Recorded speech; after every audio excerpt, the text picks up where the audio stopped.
trust in forming meaningful connections, which I alluded to earlier. And I think, you mentioned the importance of helping people leave their comfort zones and develop.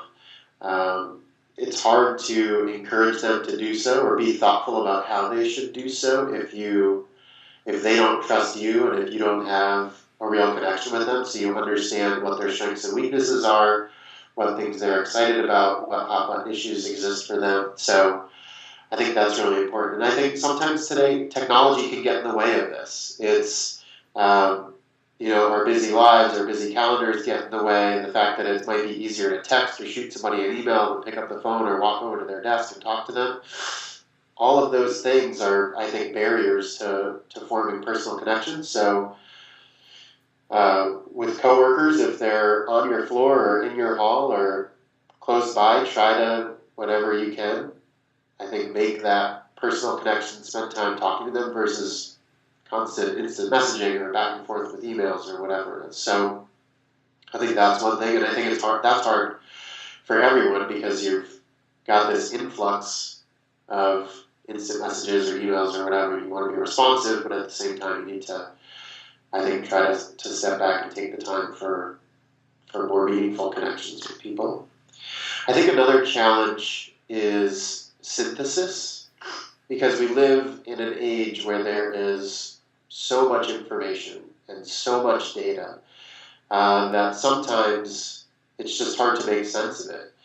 It's a lot to analyze, and analyzing it is incredibly important, but figuring out what matters from that analysis, and even on the front end, figuring out what analysis to do is also really important. It's hard to distill what is interesting from data versus what actually matters and what action should an organization take as a result of those insights. So I think that's another critical thing. Another place where data is really powerful today, I think, is feedback. We're able to gather so much feedback as individuals, as organizations, whether it's through things like Yelp, TripAdvisor, and the many other mechanisms that exist. But that feedback exists. It's new. Sometimes it's hard to see or hard to take in, but to the extent you can use it to your advantage, I think it can be a real tool to help organizations and individuals improve over time.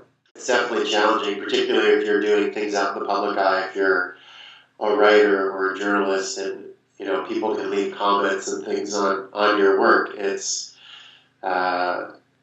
because you don't know them and you don't know what their experience is and what their background, what the context is for their comments. It could be that they're having an awful day. It could be that they have an extreme point of view one way or the other. No matter how good your writing and product was, they wouldn't value it. They would have left that comment regardless. So you certainly have to take, because there's such preponderance of feedback today, I think you have to take it all with a grain of salt. But over time, if you see trends, I think hopefully that's where you have trusted advisors that you can go back to and say, here's something that I'm seeing in the feedback I get about my work. How would you interpret this based on what you know about me and what I'm trying to do and all of that, and try to work together with others and have that conversation. I've been really surprised that as a manager, I feel like I have received a lot of praise for what feels to me like getting other people to do my job. And what I mean by that is that, and maybe this is unique to consulting, but I don't think it is. I try to give people on my teams opportunities to do new things. And often those new things are things that the person more senior to them would naturally do. And that's often me.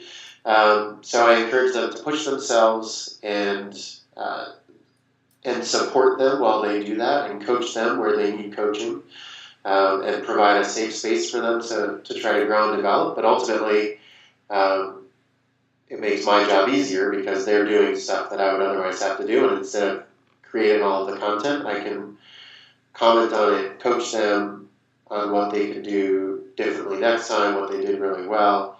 And I think that being willing to do that has made a huge difference for me and my ability to take on the things that my supervisors are trying to do, to provide leverage. Everybody likes leverage for them, and to get it from the junior staff on my team. So I think that's one, is just giving people thoughtful opportunities to grow and develop, and supporting them in that, and coaching them where they struggle.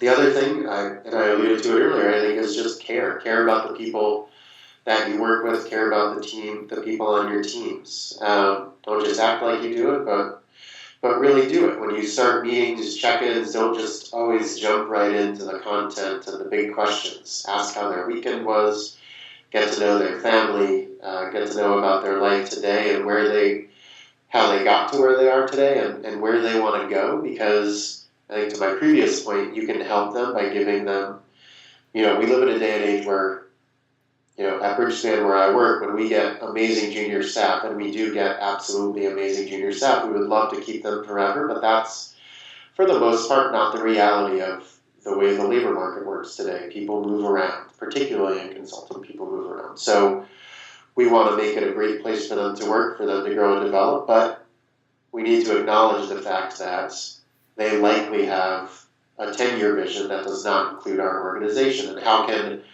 I, as somebody that cares about them and works with them, help them get the right opportunities and the right experiences within the confines of what we do to test what they think they want to do in 10 years, so that when as they're making progress towards that goal, they feel like Bridgespan is a place where they can really grow and develop in that way. And I think without caring about them, you don't ever get that openness, and they want to, because it can be risky saying, well, gee, do I really want to talk to my supervisor or the guy that writes my review about the other job that I want to have in 5 years? Because is that going to make him not, want to promote me here or whatever? So you have to build the foundational relationships so people can be open, and then help develop them. And I think that makes it more rewarding for me, because I'm working with a group of people that they're not just my coworkers, but they're my friends. They're people that I have really strong relationships with, and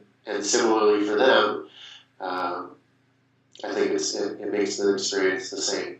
So providing people with opportunities to grow and develop, and supporting them in those, and caring about them.